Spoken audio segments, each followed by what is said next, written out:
Arif Sheikh of Care Insurance in collaboration with Wajid Malik of Cityscape and Arshad Bhatti of Toronto 360 TV presenting Family Eid Dinner with Bismillah Kara fame Nadeem Abbas at Capital Banquet Hall, Mississauga, Sunday 3rd September at 7 p.m. Tickets $40, table of 10 $350. For ticket and sponsorship call Arif Sheikh 416-722-1111, Wajid Malik 416-827-3333 or Arshad Bhatti 416-300-5600.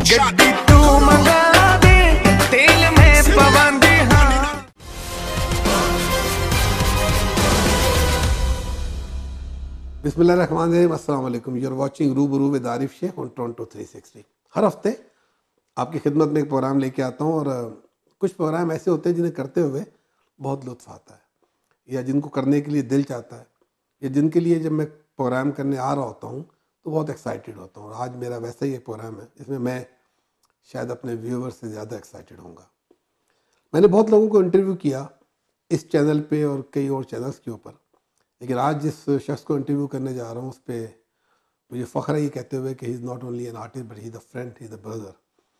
और हम इस शहर Toronto में उनको पहली दफ़ा लाने का जो एजाज़ है वो भी मुझे हासिल हुआ अपने दोस्तों के साथ, जिसमें अरशद भट्टी साहब और वाजिद मलिक साहब भी शामिल हैं। कुछ फ़नकार ऐसे होते हैं, बहुत सारे फ़नकार होते हैं जिन्हें पैदाइशी फ़नकार कहा जाता है, लेकिन फिर वो अपना नाम खुद बनाते हैं।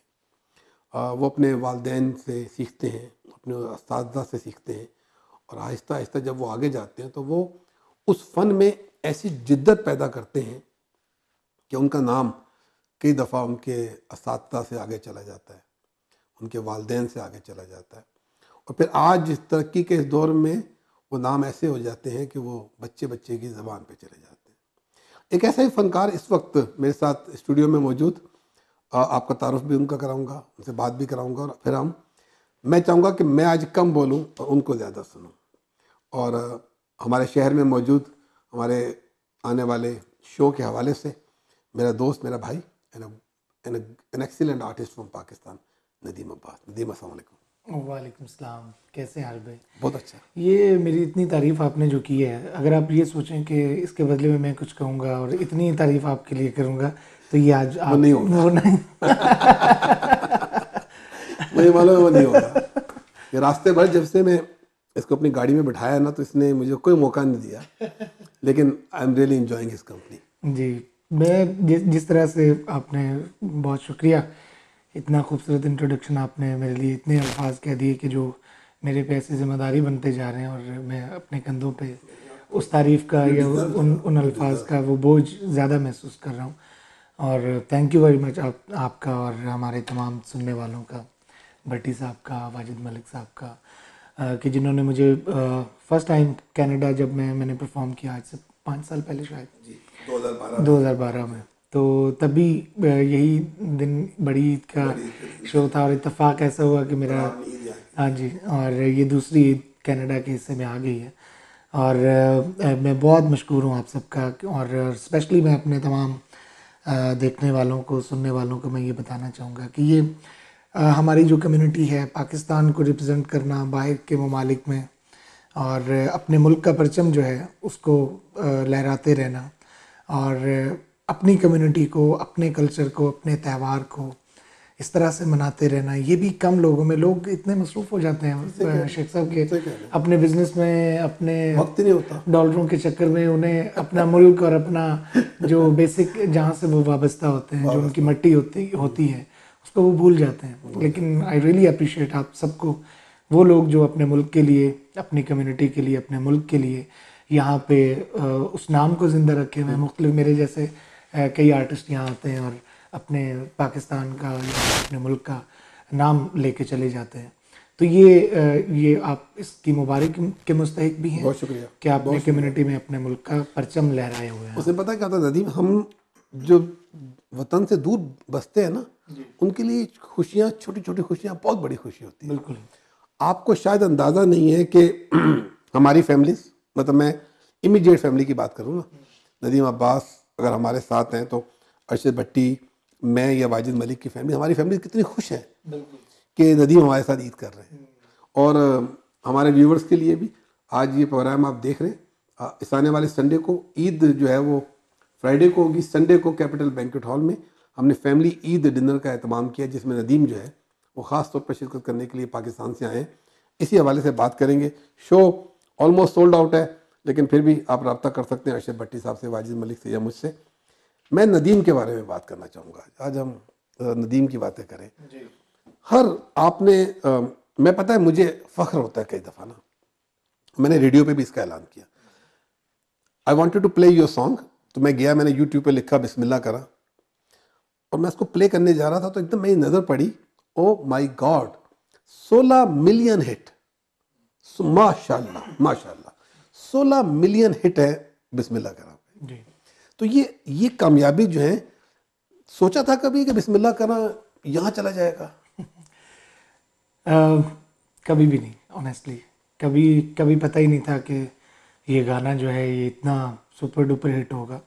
और अभी आजकल तो खैर बहुत सॉफ्टवेयर्स आ गए हैं, बहुत सारी चीज़ें आ गई हैं, वो नंबर्स गेम बढ़ जाती है, चाहे वो आपकी फ़ैन फॉलोइंग हो, फेसबुक पे हो, खुद खरीद के डाल देते हैं वो हो। लेकिन मैं शुक्र अल्हम्दुलिल्लाह कि वो जितना ऑर्गेनिक वो नंबरिंग है जो उस गाने पे, दुनिया को पता हाँ जी। और उस टाइम तो इतना सोशल मीडिया इतना आम भी नहीं था, और इस तरह से ये 2010 या 11 में ये गाना आया था। और मैं सिर्फ यही कह सकता हूँ कि ये सिर्फ और सिर्फ खुदा का करम है और कुछ दुआएं हैं ऐसी कि जो यानी लोगों के दिलों में, क्योंकि अल्लाह ताला कहता है कि जब मैं किसी पे मेहरबान होता हूँ तो लोगों के दिलों में उसकी मोहब्बत पैदा कर देता हूँ।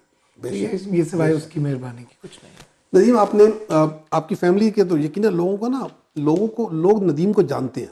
मतलब ऐसा नहीं है कि आपको नहीं जानते, लोग जानते हैं कि आपके वालिद अल्लाह ताला होने वाला, बड़ा उन्होंने बहुत कलाम उन्होंने गाया, और उसके बाद उनके उस सिस्टम को आपने कैरी कर लिया, और फिर यकीनन अब ये बात अच्छी लगे या बुरी हो, आपने वो उनसे ज़्यादा माइलस्टोन जो है वो अचीव किए, आगे चले गए।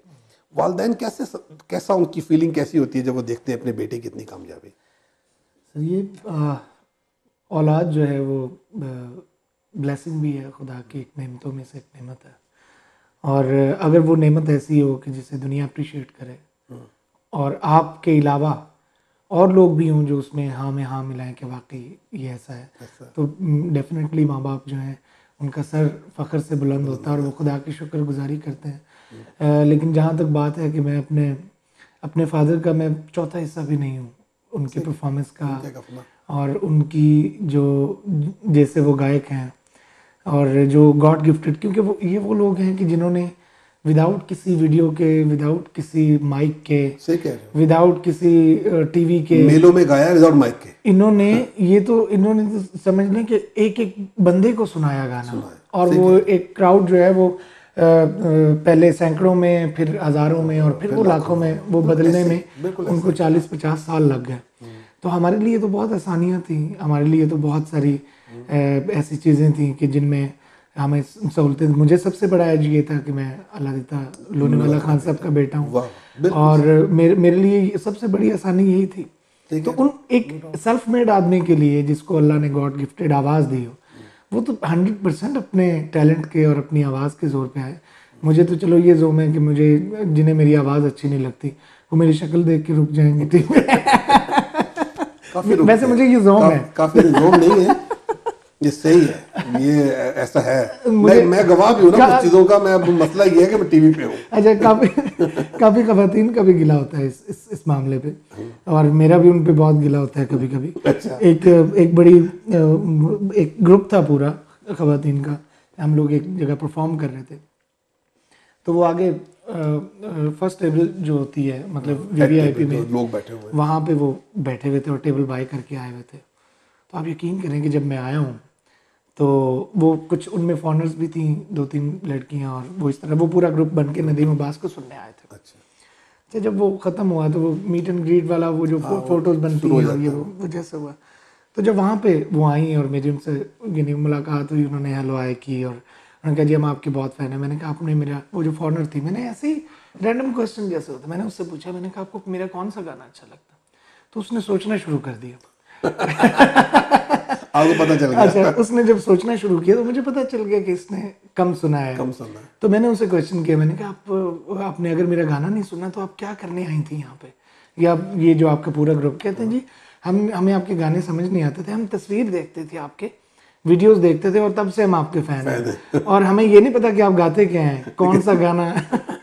लेकिन हम तो आपको देखने हमें आ ये रहे पता है कि नहीं, माशाल्लाह, ये तो देखे ना, अल्लाह ताला का करम है ना, अल्लाह ने आपको साज भी दिया, सुर भी दिया और शक्ल भी दी जी। बस ये और फिर खानदान, खुदा का शुक्र है। खानदान है ना, मतलब एक नाम दिया, ये सब कुछ शामिल है और ये यकीनन करम होता है। वैसे मैं आपको ये बताऊं, मुझे अपने गाने पे ज़्यादा यकीन है, बजाय के शक्ल सूरत के ये तो ढल जाने वाली ये तो चीज़ ढल जाने वाली, लेकिन गाना रहेगा आपका। आप भी किसी दौर में सुने हैं, बहुत खूबसूरत ये हुआ। किसी नहीं, ये यहाँ पे ये एतराज है भाई, ये एतराज है, ये इस्तेकाक मजरू हो रहा है जी। अगर मैं कौमी असम्बली में होता तो तहरीक पेश कर देता। ये मुझे कुछ सीनियर सिटीजन खवातीन ने मुझे गिला किया है, जो आजकल वो बड़ी वो किसी पुरसी की जिंदगी गुजार रही है, कस्बों पुरसी की जिंदगी गुजार। आपने तकरीबन, हम जरा हल्का फुल्का लेके चलेंगे ताकि आप लोग भी इंजॉय करें। नदीम, तकरीबन मौसीकी की हर सिन्फ में जो है ना आपने काम किया जी। गाया आपने, वर्सटाइल हैं आप, सूफियाना कलाम, गज़ल, क्लासिकल, फोक, उसके बाद रॉक स्टार भी हो गया, भी आपने गाया। मैं चाहूँगा थोड़ा थोड़ा हम सबको टच करेंगे। आप चलिए आगाज़ करते हैं सूफियाना कलाम से। बहुत लोगों ने गाया, अगर आप ख़ास तौर पे जिस ख़ानदान से आपका ताल्लुक़ है वहाँ पे सूफियाना कलाम पे बहुत ज़्यादा मेहनत की जाती है। आपने जब सूफियाना कलाम गाया या जब आप उसको पढ़ते हैं तो क्या फीलिंग होती है, या आप उसको में कितना एंजॉय कर रहे होते हो उसको पढ़ते हो? मेरी आई भाई एज परफॉर्मर, एज आर्टिस्ट, मेरी हमेशा कोशिश रहती है, आप मेरा जितना भी म्यूज़िक है आप उसको उठा के देखें तो आपको उसमें एक चीज़ शायद आपको वो कॉमन मिलेगी, वो ये है कि मैंने कभी किसी भी चीज़ की रूह को छेड़ने की कोशिश नहीं की। अगर उसको रिमिक्स किया है या उसको मॉडर्न शक्ल देने की कोशिश की है तो उसमें जो असल अंदाज होता है, जो उस कंपोजिशन का, उस वर्डिंग का जो असल मीनिंग डिलीवर होनी चाहिए, जो असल रूह है उस गाने की, वो उसको कोई नुकसान ना पहुंचे और यंगस्टर्स तक भी पहुंच जाए, जो हमारी नई नस्ल है। और जो सूफियाना कलाम है वो काफ़ी की गायकी जो है, ये मतलब ये हमारे सुनने वाले, देखने वाले जितने भी ट्रू म्यूज़िक लवर्स हैं उनको इस चीज़ का पूरा अंदाज़ा होगा कि काफ़ी की गायकी बहुत हद तक ख़त्म हो गई है हमारे। ये बहुत बड़ी बदकिस्मती है। बाबा बुल्ले शाह जी, शाह हुसैन, वारिस शाह जी का कलाम जो है, ये वो लोग हैं कि जिनको जब भी गाया जाए, ये अल्लाह ताला ने इन लफ्ज़ों में जो उन्होंने लिख दिया है उनमें इतनी ज़िंदगी डाल दी है कि वो हर दौर में वो एक नई ज़िंदगी लेके और वो दिलों में उतरते हैं और वो असर रखते हैं। आज भी ऐसा लगता है कि आपने पहली दफ़ा सुना है। आज भी ऐसा। तो उसमें हमारे जितने यंगस्टर्स हैं वो जब रिमिक्स करते हैं तो वो मतलब आई एम रियली वेरी सॉरी, लेकिन काफ़ी लोग जो समझबूझ के बगैर करते हैं, एक्सपेरिमेंट करते हैं, तो उसकी एक जो शख्सियत होती है उस कलाम की वो ख़त्म हो जाती है, वो कहीं खो जाती है। लगता है कि ये इंसाफ नहीं हुआ है इन चीज़ों के साथ। तो मेरी जो हमेशा से ये कोशिश होती है कि आप जो भी कलाम गा रहे हैं, अरफाना कलाम स्पेशली, इसमें वो मैसेज कन्वे हो जाए कि जो लिखने वाले ने लिखा था और गाने वाले ने गाया था। इन तमाम अजीम सूफिया को आपने पढ़ा है जी और गाया है, किसको सबसे ज़्यादा एंजॉय किया, किसको पढ़ते हुए गाते हुए? मैं अच्छा, ये बड़ी खूबसूरत बात है, आपने ये मतलब ये इतना खूबसूरत क्वेश्चन है कि तमाम सूफिया को पढ़ा भी और उनको गाया भी। उनकी क्लासेस कैसे डिफरेंट की जाए, उनको वो स्टेजिंग कैसे होगी, वो आप उनके कलाम में देखें। वारिस शाह की जो तारीख हमें मिलती है उसमें देखें तो कुछ जगह पे आपको मिलता है कि 17 साल की एज में वारिस शाह साहब ने अपना कलाम मुकम्मल कर दिया था। और 17 साल की बहुत यंग एज है कि जिसमें खुदा की उन्होंने वो बातें लिख दी और वो लाइनें कह दी कि जो शायद बहुत मुश्किल है 70 साल में लोगों के। ये मुख्तलिफ स्टेजेस हैं और इसीलिए आप उसमें देखें कि हीर वारिस शाह का जो किस्सा था, हीर और रांझे की जो कहानी, बज़ाहिर हीर और रांझे की कहानी थी, लेकिन उसके पीछे मैसेजेस या उसके पीछे जो सूफिया का एक जो पैगाम था वो और था। तो उन्होंने वो एक, क्योंकि बड़ी पॉपुलर कहानी थी हीर और रांझी की स्टोरी हर जुबान पे आम थी और लोगों को बहुत इंटरेस्ट था इस लव स्टोरी में। तो वारिस शाह जी ने एक वेपन लिया शायरी के अंदाज में कि मैं किस तरह से खुदा के नज़दीक इस कहानी को डाइवर्ट करके लोगों को लेके जाऊँ कि वो उनका इंटरेस्ट भी रहे, वो इसको सुने भी और वो हीरान जी की कहानी सुन के इसको सुने, लेकिन जब घर जाके समझें तो वो कहानी कुछ और निकले और वो खुदा के करीब लेके जाए। तो ये सूफिया का बेसिक मैसेज ये है। तो वो लव स्टोरी जो है ना, इनिशियल स्टेज होती है मोहब्बत का पैदा होना, उसका एहसास मोहब्बत जिसे कहते हैं, वो आपको जब शुरू होता है शुरू में, तो वो शुरू का जो कलाम है और वो सारा वो वारिस शाह साहब के मिलता है। जब एक जोबन पे आती है कहानी मोहब्बत की या इश्क की और इंसान अपना आप खो जाता है उसमें और वो प्रैक्टिकल गुजर रहा होता है उसमें से, तो बुल्ले शाह जी को देख लें आप, फिर आप वो घुंघरू पहन के उनका मुर्शिद के आगे नाचना, और ये तकमील, मतलब ये देखो ना, ये हाँ ये वो बंदा ही जानेगा जिसने पढ़ा भी है, सिर्फ गाया नहीं। अब आप ये देखें कि वो जो बाबा बुल्ले शाह, मुझे शेख साहब, मुझे आप यकीन करें, मैं कभी कभी अपनी ज़ात में मैं गुम हो जाता हूँ जब मैं बुल्ले शाह जी को पढ़ता हूँ, जब मैं उनकी स्टोरी देखता हूँ, जब मैं उनकी कहानी की, यार इश्क की तकमील में एक बंदा अपना जेंडर कैसे छोड़ सकता है, अपनी ज़ात कैसे छोड़ सकता है, कि एक वो मर्द है और वो औरतों वाले कपड़े पहनता है और वो घुंघरू बांधता है, और फिर वो, और मकसद उसमें क्या है कि उसने अपने मुर्शिद को खुश करना है, क्योंकि उसे लगता है कि घुंघरू बांधने से, वो रक्स देखने से मेरा मुर्शिद खुश होता है, खुश होगा, या तो और मैं लोगों को अपनी तरफ ला सकूंगा। अपनी ज़ात से निकल के, वो कितना बड़ा रिस्क है, आज तक दुनिया उंगलियां उठाती है, एग्जैक्टली, ठीक है, और ये आइंदा सदियां भी उठाती रहेंगी, लेकिन इश्क से मोहब्बत करें और इस फलसफे को समझने वाले, वो बाबा बुल्ले शाह जी की इस जो उनकी ज़िंदगी है या जो उनका ये पहलू है, उसको कभी वो बल्कि मिशल रहा है कि आप अपनी ज़ात छोड़ जाते हैं कभी कभी इश्क में। तो ये है वो स्टेज कि जहाँ मैच्योरिटी का वो लेवल आ जाता है कि प्रैक्टिकल करना पड़ के दिखाना पड़ता है आपको। फिर जो इसकी तीसरी स्टेज, मतलब एक बचपन हुआ, एक बचपन और एक आपकी वो मैच्योरिटी आ गई लाइफ की, और फिर जो अगला जो है ना, उस इश्क के तजुर्बात को बयान करना, दुनिया को बताना कि जब मैं छोटा था मैंने इस तरह मुझे इश्क की लौ लगनी शुरू हुई और मुझे समझ आया कि ऐसे मोहब्बत होती है। फिर उस मोहब्बत में मैं फना हुआ, मैंने अपनी ज़ात छोड़ी, वो बुल्ले शाह की शक्ल में छोड़ दी, वो मैच्योर हो गई मोहब्बत की, जिसको दुनिया की बातों या दुनिया की चीज़ों से कोई सरोकार नहीं रहा, वो लोगों की बिल्कुल बेनियाज हो गए ना कि लोग मुझे क्या कहेंगे, दुनिया की आखेगी।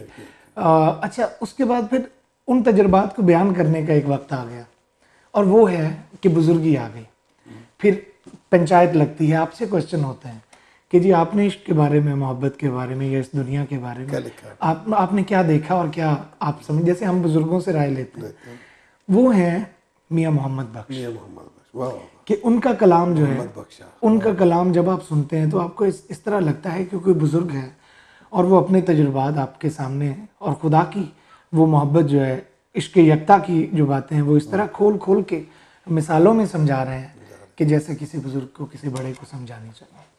तो मुझे मजा आया, वाह। ये थोड़ी छोटे, इस पे बहुत बड़ी बात हो सकती है, हम लोग बहुत बात हो सकती है, कई दिन इस पे, मतलब मुझे मजा ये आया कि देखे हमने, तो ये जब आप इसको गाते होगे ना, इनके कलाम को, और इसको जहन में रखते होगे कि क्या था पीछे, तो उसका मजा ही कुछ और। मैंने अभी ये जो जोगी नल जाना बाबा बुल्ले शाह जी के मैंने एक कलाम रिकॉर्ड किया, आप यकीन करें कि मैंने उसमें वो सारा कुछ जो मेरे अपने ताईं जो जहाँ तक मुझे इजाज़त थी, मैंने वो सारे, मैंने 7 के 8 कैरेक्टर्स किए, एक ही इंसान के, एक ही, मतलब मेरा कॉन्सेप्ट ये था कि मैं, हर इंसान के अंदर डिफरेंट कैरेक्टर्स होते हैं, वो बाप भी होता है, वो बेटा भी होता है, वो हस्बैंड भी होता है, और वो दोस्त भी होता है, और वो किसी का मानने वाला भी होता है, और वो किसी के लिए आइडियल होता है और कोई उसका चाहने वाला, मतलब आप अगर अपनी शख्सियत में खुद देखें, खुद ढूंढें, तो आपको कितने कैरेक्टर्स मिलते हैं। बिल्कुल इसी तरह ख़वातीन है कि वो माँ भी है, वो बेटी भी है, वो बहन भी है, और इस तरह से वो बीवी भी है, एक लंबी फहरिस्त, एक ही इंसान के अंदर कितने कैरेक्टर्स मौजूद हैं। अगर मैं इन सब में से ये चाहूँ कि नदीम मुझे इन सूफिया कलाम में से किसी एक कलाम को, सेलेक्टेड कलाम का कोई 2 लाइनें सुनूं, किसे सेलेक्ट करोगे? मुझे हमेशा 1-2 लाइनें जो हैं वो मेरे बहुत, वो मेरी ज़ात में रहती हैं हमेशा। बिस्मिल्लाह। और मैं वो हाँ जी, मैं वो एक दो लाइनें मुझे, और ये जो है ना, ये तो फैल नैज़ साहब ने ये गाई थी ये चीज़, और बड़ा मेरे दिल के पास है। बिल्कुल, प्लीज।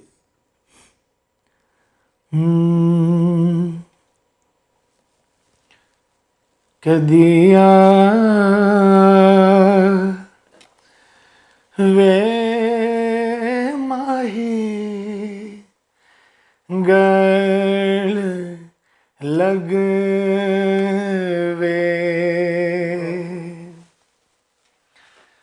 वे कदिया वे माही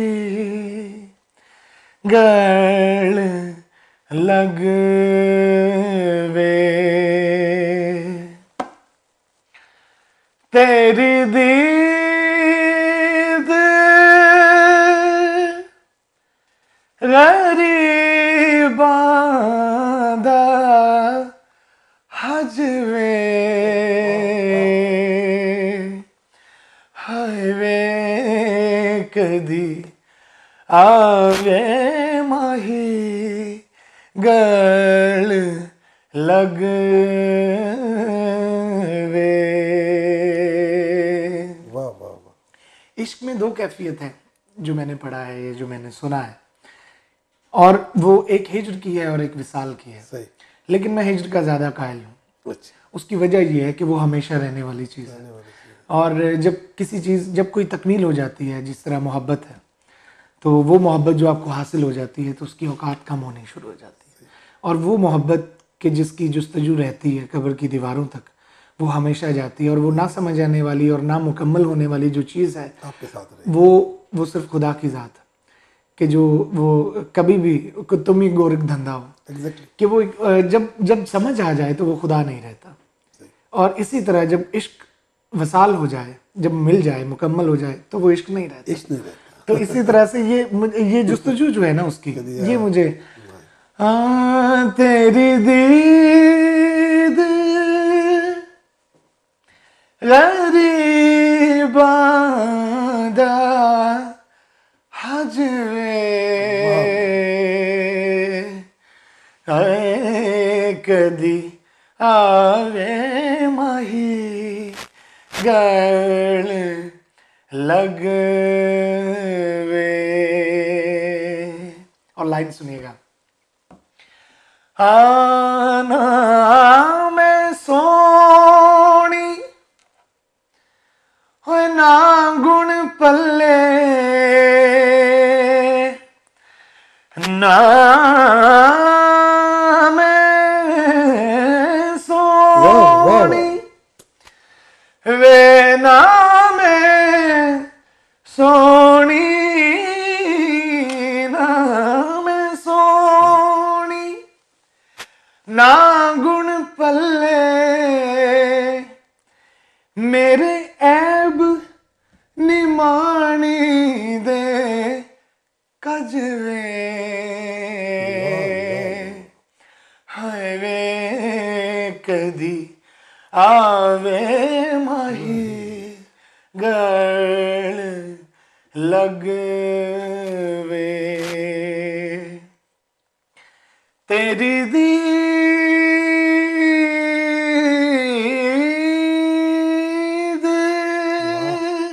क्या दीद है।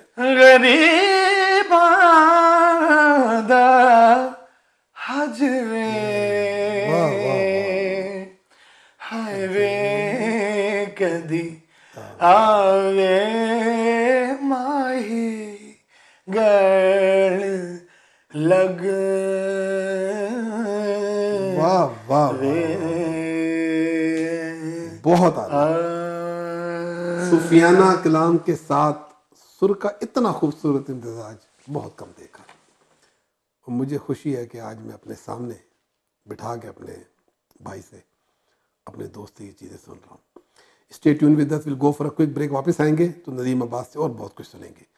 आज सिर्फ कोशिश होगी कि ये गाएं और हम सुने। Stay tune with us.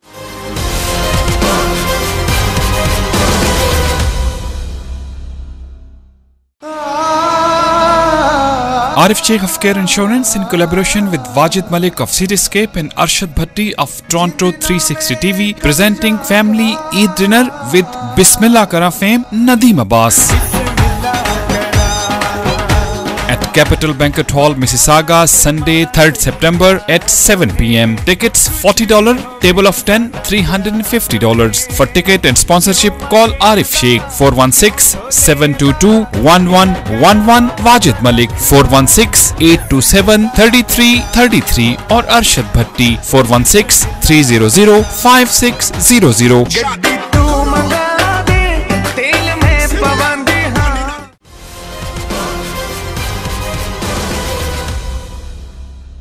Welcome back. You are watching Rubaru with Arif Sheikh on Toronto 360 और मेरे साथ हैं नदीम अब्बास। आपके शहर में परफॉर्म करेंगे संडे ईद के तीसरे दिन और सितंबर की 3rd होगी कैपिटल बैंकेट हॉल में। फैमिली ईद डिनर आपके लिए लेकर आए हैं वाजिद मलिक, आरिफ शेख और अरशद भट्टी। आप ये प्रोग्राम आज ही इस वक्त बुध को देख रहे हैं। कुछ टिकट मेरा ख्याल है बाकी हैं, कॉल कर सकते हैं आप हम तीनों में से किसी एक को, लेकिन नदीम अब्बास से।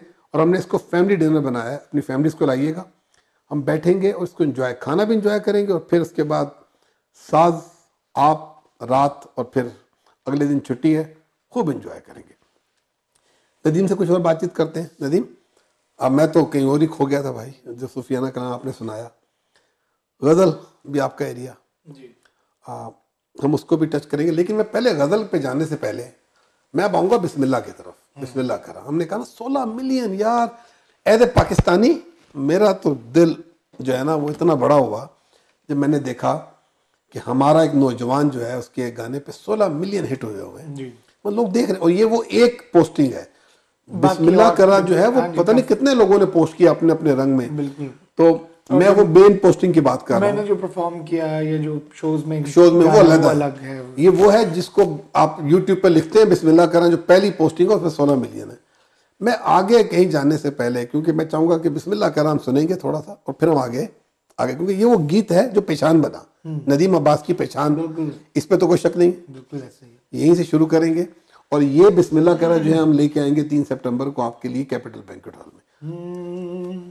हो माड़ा ते माड़ा सही यार जो है, कुछ भी होवे ओ साडा प्यार जो है, क्यों टोले दा क्यों माये दा गिला करा मैं ता लख वारी बिस्मिल्लाह करा, बिस्मिल्लाह करा। बिल्कुल सही। ये गाना आपने टेलीविजन पे बहुत देखा होगा और सुना भी होगा, लेकिन मैं आपसे दावा करता हूँ जब 3 तारीख को नदीम जी गाना आएंगे तो उसमें नया अंदाज, ये जो है ना मुरकरियाँ जब आएंगी उसमें तो इनका अपना मजा होगा। ये इसे इनका एक अपना मजा है। इसे जो है ना ये सब ये भी ब्लेसिंग्स हैं अल्लाह के म्यूजिक में कि आप जब गाएं, मैंने ये गाना पता नहीं कितने लाखों दफ़ा गाया है जगह पे, और ये भी खुदा का शुक्र है कि जब गाया है तब मुख्तलिफ हुआ है उसकी। इसे हम लोग आमद का गाना कहते हैं। मतलब मैं अपने आप को बहुत मैं तो छोटा सा आर्टिस्ट हूँ और मैं कोई ये नहीं है कि मैं बहुत बड़ी कोई ऐसी परफेक्ट तोप हूँ म्यूज़िक में। बहुत सारे लोग बहुत अच्छा गाते हैं, लेकिन मेरी कोशिश होती है कि डिफरेंट करके गाया जाए हर दफ़ा, कि उसमें कोई वेरिएशन ऐसी हो जो पहले ना कही हो, और उसको डिफरेंट करके कोई थोड़ा बहुत वही लोग एंजॉय करते हैं ना। खासतौर पे जब हम लाइव कॉन्सर्ट में लोग आते हैं दे एक्सपेक्ट कि हमारा आर्टिस्ट लाइव गा रहा है और हमारे साथ बैठा हुआ और उसमें वो चेंजेस, वो नई नई चीज़ें दे रहा है।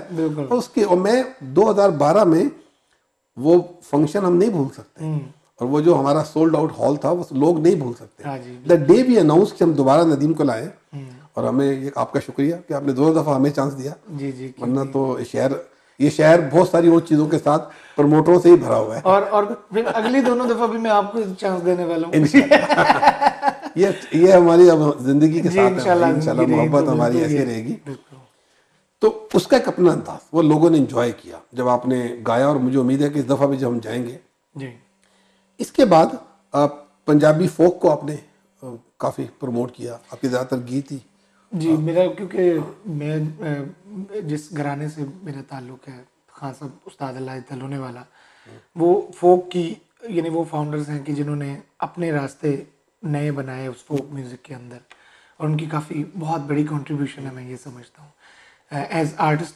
मैं ये बात करता हूँ, ये नहीं कि वो मेरे फादर हैं या मैं उनको अप्रिशिएट करता हूँ, ये 3-4 लोग ऐसे हैं जिनमें मेरे फादर खान साहब अल्लाह तआला वाला जी, अंकल अताउल्ला, बिल्कुल सही। मंसूर मलंगी मंसूर साहब, मलंगी, वो मैं भी नाम ले शौकत रहा अली साहब, था। शौकत अली ठीक है, साहब, ये वो लोग हैं कि जो जिनकी एक का अंदाज दूसरे से नहीं मिलता। ना अपना अपना तो अंदाज अपने है। अपने रंग के, अपने अपने टेरिटरी के ये लोग हैं जिन्होंने अपने अपने और राज किया आलम उन्होंने। लोहार साहब, राज ठीक किया है, आरिफ भाई उनको यानी लेके अपने चलते हैं। वालिद की उस लेगेसी को लेके, और मेरे अंदर ये शौक उनको भी देख के पैदा हुआ कि अगर आरिफ भाई से लोग इतना प्यार करते हैं आलम साहब की वजह से, और वो बंदा खुद भी is a really good artist, no doubt. तो मतलब हमें भी अपने पेरेंट्स के फुटस्टेप्स पे उस लेगेसी को आगे लेके चलना चाहिए, और उनकी जो इतनी अरसे की जो मेहनत है 50 साल में, बड़ा मतलब एक इट्स नॉट अ जोक। अगर मैं कहूँ कि लिविंग लेजेंड हमारे अल्लाह ताला लोनेवाला जी को अगर हमने कोई एक ट्रिब्यूट देना है अभी, तो कौन सा उनका गाना है जो आप उनको 2 लाइनें अब्बू के लिए गा दो? मैं उनका मुझे उन्हीं का? हाँ जी, मुझे बहुत पसंद है एक उनका गाना जो अभी कोक स्टूडियो में भी गाया किसी ने, और हमने बहुत अप्रिशिएट किया। वो बड़ा खूबसूरत गाना वो, और जो यहाँ पे आज से कोई 20 साल पहले जिन्होंने वो म्यूज़िक सुना है, या वो शायद वो इस गाने को रिकॉल करेंगे। और छण छण छण कण वंगा नी मेरिया जिधरों भी मैं लंगा नी मेरिया, छण छण छण कण वंगा ए वंगा नी मेरे यार मंगाया, ए वंगा मेरे यार मंगाया, पावां ते नाल पे संगानी मेरिया, वाह वाह वाह। छण छण छण कण वंगा नी मेरिया, जिधरों भी मैं लंगा नी मेरिया, छण छण छण कण वंगा। वाह वाह वाह वाह। देखिए कोक स्टूडियो में जब गाया गया तो जी, वो राब्ता अल्लाह देता लूने वाला ही रहा। हाँ जी, है ना? बिल्कुल, तो बिल्कुल लोगों ने उसको जाके देखा यार, जो नई जनरेशन है वो कहते हैं यार ये अच्छा ये गाना नया है। हमने कहा नहीं भाई ये तो बहुत पुराना है यार। बिल्कुल तो ऐसे। फिर वो जाके सर्च करते हैं और ढूंढते हैं और फिर सुनते हैं कि वो सुना जाए। जी बिल्कुल।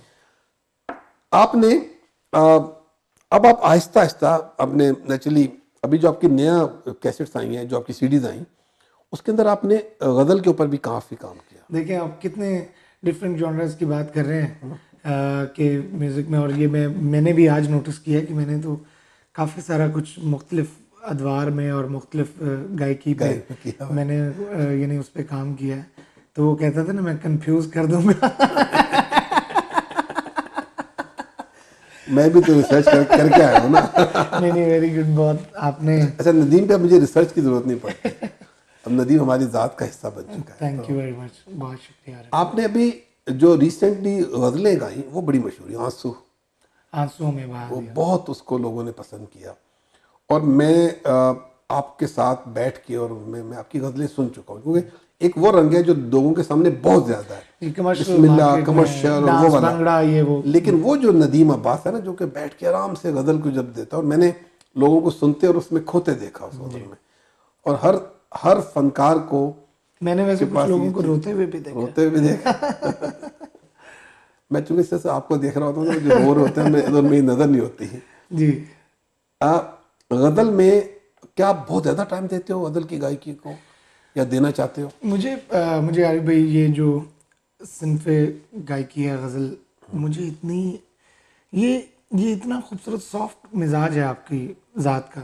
एक वक्त ऐसा आता है कि आप बिल्कुल बात नहीं करना चाहते किसी से, मिलना नहीं चाहते। वो अब्बास ताबिश की अभी गज़ल की बात हो रही है, तो एक गज़ल का ही एक बिल्कुल मुझे बहुत पसंद है उनकी गज़ल, और वो बहुत प्यार भी करते हैं, उनकी बड़ी मेहरबानी है। मैं उनका बहुत फ़ैन हूँ, अब्बास ताबिश साहब का। और उनकी एक गज़ल है कि तूने वैसे भी मेरे दिल से निकल जाना था, तूने वैसे भी मेरे दिल से निकल जाना था, मेरे लहजे मेरी आवाज़ में ढल जाना था। और शेर सुनिएगा कि एक मकाम ऐसा भी आया मेरे बिछड़े हुए दोस्त, एक मकाम ऐसा भी आया मेरे बिछड़े हुए दोस्त, मैंने तुझको भी उदासी में खलल जाना था। खलल जाना था, वाह वाह वाह। तो जब कभी आप किसी के लिए उदास होते हैं, जो वजह तकलीफ होता है, कभी कभी वो भी बुरा लगने शुरू हो जाता है कि इसने आपकी तकलीफ में तस्कीन क्यों पैदा की। आप उसमें खुश थे, आप अपने अकेलेपन में, आप अपनी उस हिजर के साथ जब आपकी दोस्ती हो जाती है, उस उदासी में आप खुश थे। उदासी के साथ जब आपका वक्त जो है वो इतना गुजरता है कि आपको वो बुरा लगना कम हो जाता है और अच्छा लगना शुरू हो जाता है, तो उसमें भी आपको, तो गज़ल की सिर्फ मेरे नज़दीक म्यूज़िक की वो पार्ट है, म्यूज़िक का वो हिस्सा है कि जिसमें एक गज़ल हो और आप सुन रहे हो और दुनिया की कोई दूसरी चीज़ आपको नहीं चाहिए हो, बस वही चाहिए। आपकी फीलिंग्स, आपकी कैफियत, अच्छी बुरी तजुर्बे, दिल टूटना, दिल जुड़ना, खुशी, गमी, वो जब शेरों में बयान हो रही होती है तो इंसान को मेरा ख्याल है किसी और चीज़ की होश भी नहीं रहती और ज़रूरत भी नहीं रहती। बिल्कुल सही। तो ये म्यूज़िक में एक बड़ी सॉफ्ट जो है ना सिंफ है वो गज़ल की है कि धीमी लाइट में, कम आवाज़ में, कम शोर में, कम म्यूज़िक के भी कम शोर में, म्यूजिक का शोर भी कम, सही कह रहे हैं। जब आप वो सुन रहे होते हैं, तो इस तरह से वो गज़ल गायकी मुझे इसलिए पसंद, जब मैं कभी किसी खामोश कोने में बैठना चाहूँ तो फिर छुप के, तो फिर मैं गज़ल सुनता हूँ। आपने काफ़ी गज़लें गाई और कुछ वो है जो पहले लोगों की गाई हुई गज़लों को आपने रिपीट किया, जी, लेकिन फिर आपने खुद भी गाई, जैसे आंसुओं में अभी जो आपने था। कौन सी गज़ल ऐसी है जिसको गाते में सबसे ज़्यादा मज़ा आया या जिसको बार बार गाने को दिल करता है? मैंने मुझे हमेशा जो मतलब बहुत ज़्यादा ऑनेस्टली स्पीकिंग, मैं आपको सही बता, जो बड़े बड़े लोगों ने जो गाई हैं उनको दोबारा से गाना, वो सिर्फ मतलब उनको रिकॉल करने वाली बात है, उनसे बेहतर नहीं गाई जा उनसे बेहतर नहीं, यकीनन नहीं। अब मेहदी साहब हैं या गुलाम गुलाम अली अली साहब हैं, नहीं गाए जा सकते। मतलब उन जैसी परवेज़ मेहदी साहब हैं, परवेज़ मेहदी साहब हैं, गुलाम बास साहब गुलाम हैं बास साहब हैं, और इजाज़ कैसर साहब हैं। ये गज़ल के वो लोग हैं कि जिन्होंने यानी ऐसा गाया है अपनी अपनी गज़ल को, इतना उसमें इतनी गुंजाइश भी नहीं छोड़ी कि कोई उनको गुनगुना जाए। ठीक है। तो ये मतलब वो अल्लाह ने उनको उनकी आवाज़ों में, उनकी वो गायकी में वो चीज़ रखी थी कि जब वो कोई भी बंदा उसको दोबारा गाएगा तो वो ऐसे ही लगेगा कि जैसे पराए बच्चे को गोद लेने वाली बात है। तो ये जो अपनी आपकी खुद साख्ता कुछ चीज़ें हैं जो आपने सेल्फ क्रिएटेड हैं, डेफिनेटली उनकी लाइफ आपके नज़दीक ज़्यादा होती है क्योंकि वो आपने बनाई होती है, वो तजर्बा आपने किया होता है। तो कौन सी गज़ल है वो? तो मुझे उसमें आंसू में बहा दिया जो है ना, ये बड़ी मुझे कैची लगती है, मुझे बहुत इसमें मैच्योरिटी भी लगती है। एक मेरे नाज़रीन और मेरा इतना तो हक बनता है कि उसका एक शेर सुन लिया जाए।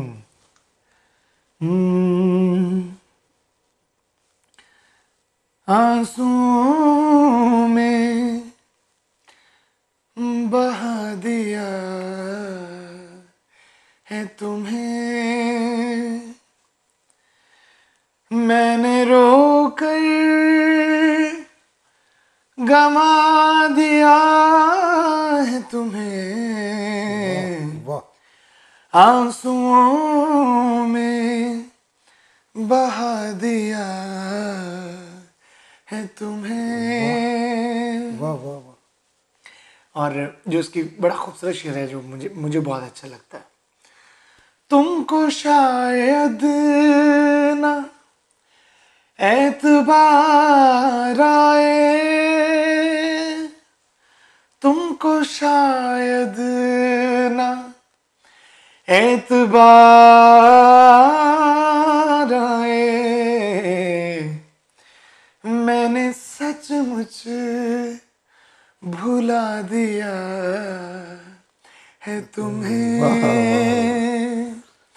मैंने रोकर गमा दिया है तुम्हें, आंसुओं में बहा दिया है तुम्हें। वाह वाह वाह वाह वाह। जनाब, तशनगी मेरी तो बहुत ज़्यादा बढ़ गई है, यकीनन आपकी भी होगी, जब हम ईद एक साथ मनाएंगे और फिर आराम से बैठ के पहले खाना खाएंगे और फिर आराम से बैठ के नदीम को सुनेंगे 3 सितंबर को कैपिटल बैंक्वेट हॉल। मालूमात के लिए वाजिद भट्टी साहब, वाजिद मलिक साहब या मुझे फ़ोन कर सकते हैं। उस्ताद नुसरत फ़तेह अली ख़ान को आपने बहुत गाया जी। कहना रिसर्च की है मैं नदीम पे, तो नदीम पे मैं बिल्कुल नजर आ रहा है, मैं कॉन्शियस होकर बैठा हूँ, आप बिल्कुल बहुत गाया आपने। और शायद कुछ लोगों को मेरी बात पसंद ना आए या अच्छी ना लगे, लेकिन मैंने वो महल्ले देखे हैं जहाँ पर कई जगहों पर आपने उनका कलाम राहत से बेहतर प्रेजेंट किया, हो गया। मुझे मालूम है आपके वो उस्ताद हैं, आपके दोस्त हैं और आप उनकी बड़ी इज्जत करते हैं जी। लेकिन जितना मौसीकी को हमने देखा, सुना, समझा और जितने शो करवा दिए अब तक, तो अब आधे तो आर्टिस्ट बन ही जाते हैं ना, 25% तो आर्टिस्ट हो ही जाते हैं। सही है। तो आपने बड़ा गाया। उस्ताद नुसरत फ़तेह अली ख़ान को गाते हुए क्या जहन में कि सिर्फ उनको ट्रिब्यूट गाने के लिए या उससे सीखने के लिए गाया उसको? खान साहब की सबसे पहले मैं ये बात करना चाहूँगा, खान साहब की परफॉर्मेंस पे मेरी गायकी के जो मुझे जैसे कह लें म्यूज़िक की जो लौ लगती है, जो आपका इंटरेस्ट पैदा होता है, मैंने खान साहब को जब सुना तो उनकी कवाली जो है वो मेरे अंदर बहुत बसती है। अच्छा। मुझे उनका अंदाज़, उनकी पोइट्री की सिलेक्शन और उनकी यानी उनका जो पैकेज है, जो उनका पूरा पैकेज है परफॉर्मेंस का, वो मुझे बहुत मुकम्मल लगा। मुझे लगा कि ये कवाली की जो सिंफ है, जैसे कवाली खान साहब ने गाई है, उसमें पोइट्री है, उसमें मौसीकी है, उसमें रिदम है, उसमें वो तमाम वो चीज़ें हैं, कैफियत है, उसमें वजद है, उसमें आंसू हैं, मतलब वो पूरी एक मुकम्मल, वो थोड़ी मुद्दत मिली उनको, लेकिन सब कुछ है। और मतलब वो मुझे बहुत अपील करती थी और वो मैंने सुनी इतनी कि वो मेरे अंदर इतनी बसती गई। रांझा रांझा करदानी में आप पे रांझा हुई। तो मेरा खान साहब की चीज़ों के साथ मेरा ये इत्तेफाक हुआ कि मैंने उनको सुना इतना और इतना मेरे अंदर से लिसनिंग हुई मेरी। खान साहब की चीज़ें मैंने इतनी ध्यान से और इतनी प्यार से सुनी कि वो मेरे, जब मैं गाता हूँ तो वो उनका जो अंदाज़ है वो तो उसमें वो आता है नज़र, लेकिन उसमें कुछ फिर मेरी अपनी ज़ात भी मैंने ऐड करने की कोशिश की। सही। कि कुछ ऐसी चीज़ें कि जो खान साहब ने नहीं उसमें यानी उन्होंने वैसे नहीं गाई थी, लेकिन कुछ ऐसा, क्योंकि मेरे सुनने वाले जो हैं वो ये ना समझे कि ये मक्खी पे मक्खी मार गई और बस, उसमें कुछ कहीं नदीम अब्बास भी होना चाहिए। बिल्कुल। कहीं मेरी ज़ात भी, आपका हक है, कहीं मेरी ज़ात ये भी उनको ट्रिब्यूट हाँ है। जी, कहीं उसमें कि खान साहब तो वो हैं ही, वो खान साहब तो नज़र आ रहे हैं, उनका तो वो गीत है, लेकिन उसमें नदीम अब्बास गा रहा है, तो क्यों गा रहा है? नदीम अब्बास कहाँ है इसमें? तो अपनी ज़ात का एक जो थोड़ा सा हिस्सा जो आप उसमें डाल सकते हैं। और दूसरा जो आपने मतलब जो परफॉर्मेंस के हवाले से जो तारीफ़ कर दी, खान साहब का जितना उनकी गायकी है, जितना उनका कलाम है, उनकी जो असल दस्तार के वारिस हैं वो राहत फ़तेह अली ख़ान साहब है। और जैसा उन खान साहब को वो गाते, क्योंकि ज़ाहिरी बात है वो ब्लड है उनका, और जैसा पूरी दुनिया में, और नो डाउट कि खान साहब, राहत फ़तेह अली ख़ान साहब जैसा जो है नाम हमारे मुल्क में पहले कभी पैदा नहीं हुआ, और फिर आइंदा भी बहुत मुश्किल टास्क है, और नो डाउट कि he is one and only, और जैसा वो गाते हैं वैसा बहुत कम लोगों को वो रसाई होती है।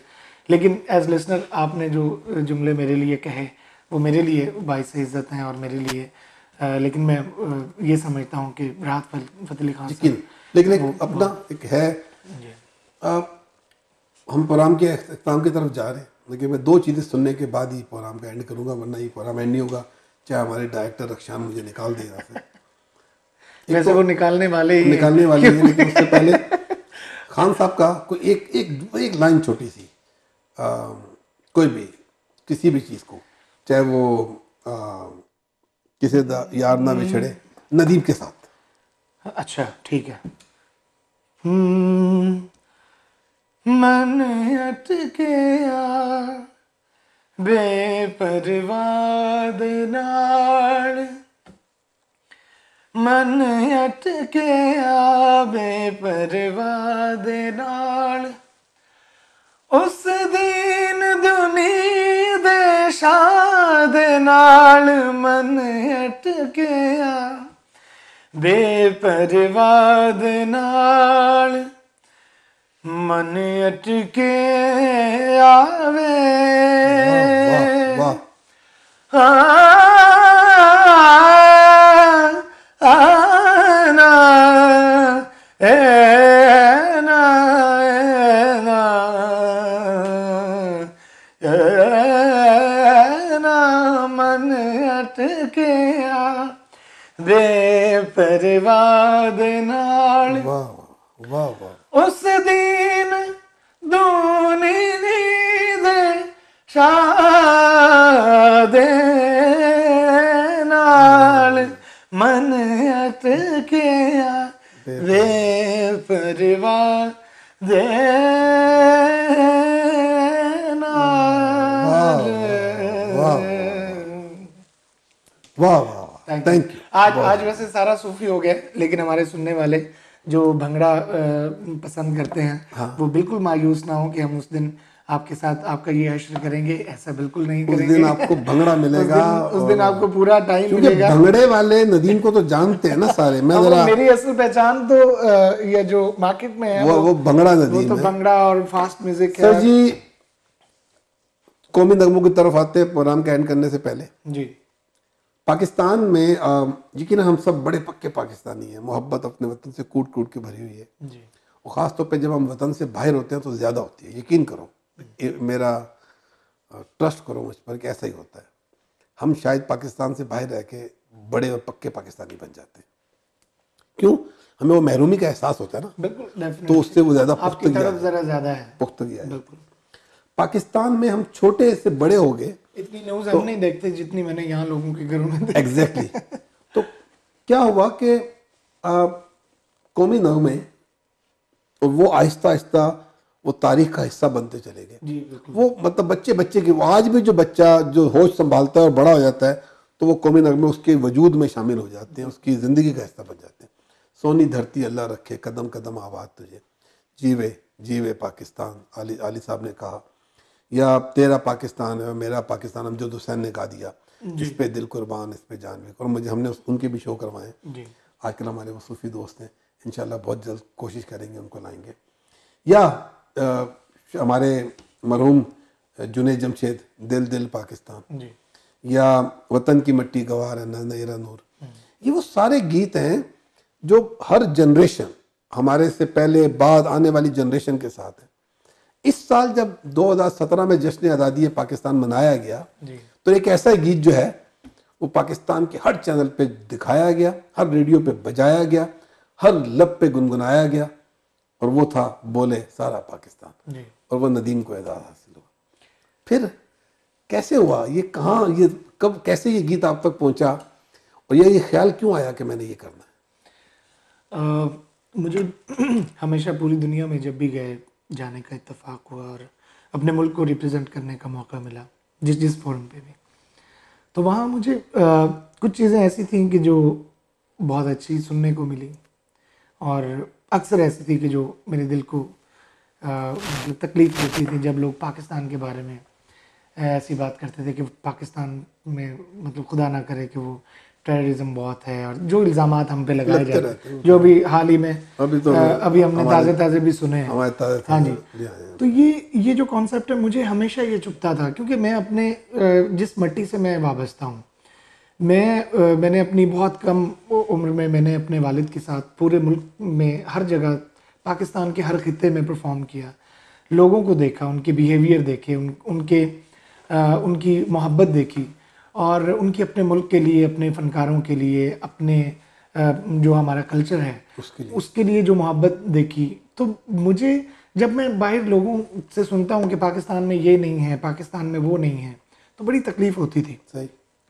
और हमारे तरानों में और हमारे जो बाकी चीज़ें उनमें पाकिस्तान के मुहिब वतन होने का बड़ा सबूत था। बिल्कुल। और उनमें यानी बहुत सुपर डुपर हिट तराने जो हैं, जो हमारे मुल्क की पहचान है, बिल्कुल वो दुनिया में गाए जाते हैं, और मतलब कौमी तरानों की हैसियत रखना शुरू हो गए हैं वो मिली नगमे। तो मुझे जो है ना, मुझे एक चीज़ लगती थी कि हमारे पाकिस्तान को जो अल्लाह ने ब्लेसिंग्स दी हैं जो किसी और खित्ते के हिस्से में नहीं आई। लेट्स सपोज अगर हम यहाँ पे बात करें पार्टीशन की, तो बड़े सगीर में आप ये देखें, अगर हम अपनी तारीख उठा के देखें तो बहुत सारी ऐसी चीज़ें थी, बहुत सारे ऐसी ब्लेसिंग्स थी जो पाकिस्तान की सरहद के इस तरफ आ गई, और अब इंडिया की तरफ भी बहुत सारी कुछ गया। वहाँ भी जब पार्टीशन हुई तो वहाँ भी बहुत सारा बड़ी उनकी भी तारीख जो है, या उनके पास भी काफ़ी बड़ी चीज़ें हैं। लेकिन मैं इस चीज़ पे हैरान हुआ कि बहुत सारे जो सूफ़ी बुज़ुर्ग हैं, बहुत सारे जो सूफ़ी शुरा हैं, अल्लाह के जो वली हैं, जो बुज़ुर्ग हैं, वो इस हिस्से में आ गए। मतलब, और इस चीज़ को कभी किसी ने नोटिस करके बयान नहीं किया था। हम लोग गुफ्तगू में या बताते थे जब पाकिस्तान की अच्छी बात, इस तरह से बयान नहीं हुआ, तो वो म्यूज़िकली या किसी तराने में उसको डिस्कस नहीं किया गया था। तो मुझे लगा कि ये एक ऐसा पहलू है कि देखिए, हीर रांझा, सस्सी पुन्नू, इस तरह की और बहुत सारी जो सूफी जो लव स्टोरीज हैं, जो ट्रू लव स्टोरीज हैं, वो सारी तो पाकिस्तान में है, सारी तो हमारे हिस्से में है। हमारे आप जाके वहाँ डेजर्ट में देखें तो आपको सस्सी की बाकियात आज भी मिलती हैं, उसकी मोहब्बत के जुमले जो रेत पे अभी भी तड़प रहे हैं, वो आपको वहाँ मिलते हैं। और इसी तरह अब्दुल्ला भट्टी हमारे जो वो सोनी माईवाल हमारे जनाब की कहानी है, और मतलब हीर रांझा हमारे जंग की दास्तान है।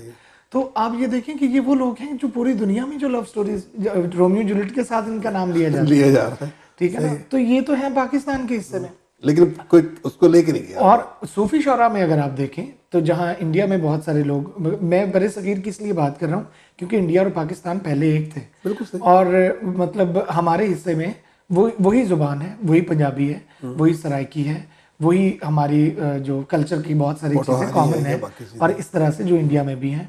तो पाकिस्तान के हिस्से में वो सारे शोरा आ गए। ये खुदा की कैसी कुदरत है कि हमारी पाकिस्तान की धरती पे ऐसे ऐसे तमगे मौजूद हैं जो वहाँ पे चमकते हैं, कभी बुल्ले शाह की शक्ल में, कभी शाह हुसैन की शक्ल में, और कभी वारिस शाह की शक्ल में, कभी मियाँ मोहम्मद बख्श की शक्ल में, कभी हीर रांझे की अपनी वो जो उनकी कब्रें मौजूद हैं अभी तक वहाँ पे।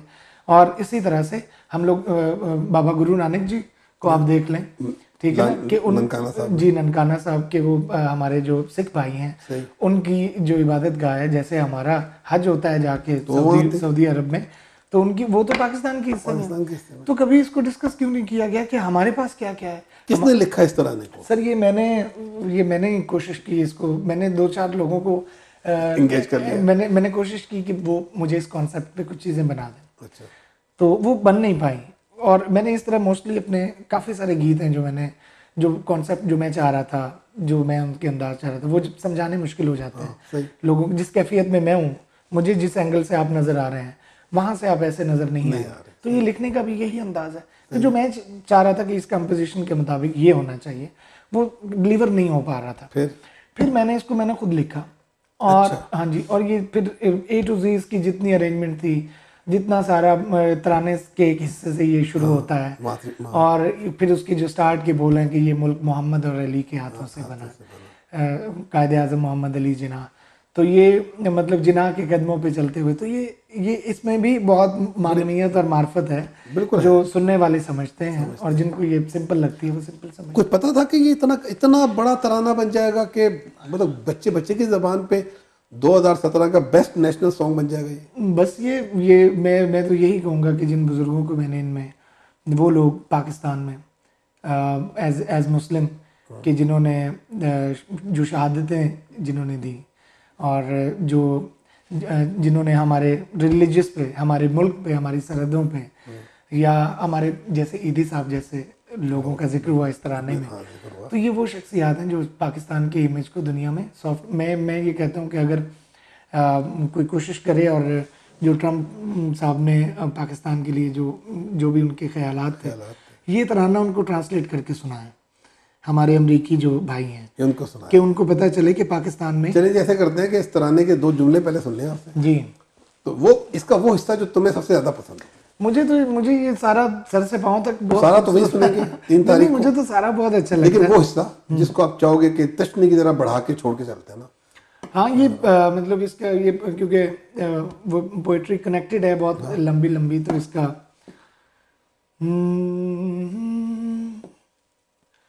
बोले सारा पाकिस्तान, जीवे जीवे पाकिस्तान, बोले सारा पाकिस्तान, जीवे जीवे पाकिस्तान, कलमा अपने खून में शामिल,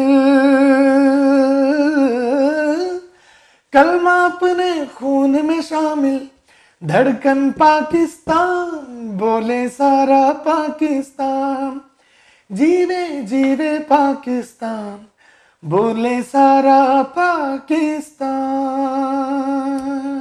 जनाब, पाकिस्तान के इस गीत को मिल के गाएंगे, मिल के सुनेंगे, मिल के एंजॉय करेंगे। 3 सितंबर को कैपिटल बैंक्वेट हॉल में फैमिली ईद डिनर आपके लिए अरशद भट्टी, आरिफ शेख और वाजिद मलिक लेकर आ रहे हैं।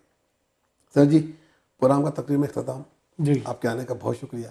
बहुत शुक्रिया। आप, मुझे बहुत मज़ा आया, मैंने इसको बहुत इन्जॉय किया। हम ऐसे करते हैं, अपने नाज़रीन को ईद की मुबारकबाद देते हैं जी, क्योंकि ये प्रोग्राम जो हमारा जाएगा तो उसके बाद फिर हम ईद के बाद वापस आने है। हाँ, तो आप पहले आप मुबारकबाद देंगे, फिर मैं, और फिर हम ये करेंगे, जब हम इस प्रोग्राम को एंड करेंगे तो वहाँ हम नदीम से वही गाना सुनेंगे, वो भंगड़े वाला, कि जिसकी कंटिन्यूटी जो है वो यहाँ पे वो एंड होगा और आगाज़ उसका फिर कैपिटल बैंक्वेट हॉल में होगा। और उसमें नदीम की चॉइस है कि वो गजरा सुना दें या वो गड्डी तू मंगाते तेल मैं पवानियाँ वो सुना दें, या जो भी सुना देंगे। तो जनाब, ईद की मुबारकबाद दे दीजिए पहले आप। जी, मैं हमारे तमाम देखने वालों को, पाकिस्तानियों को, मुसलमानों को ईद की बहुत बहुत मुबारक हो। और ये हम एडवांस इसलिए दे रहे हैं क्योंकि हम ईद के बाद फिर आएंगे, और इसलिए तमाम जितने भी हमारी मुस्लिम कम्युनिटी है वो जहाँ से भी बिलोंग करते हैं, और स्पेशली पाकिस्तान की मैं नुमाइंदगी कर रहा हूँ, तो पाकिस्तानियों को भी बहुत बहुत ईद की खुशियाँ मुबारक हों। और ऐसी हज़ारों खुशियाँ प्रदेश में या जहाँ जहाँ भी हमें सुना और देखा जा रहा है वहाँ ये मनाते रहें।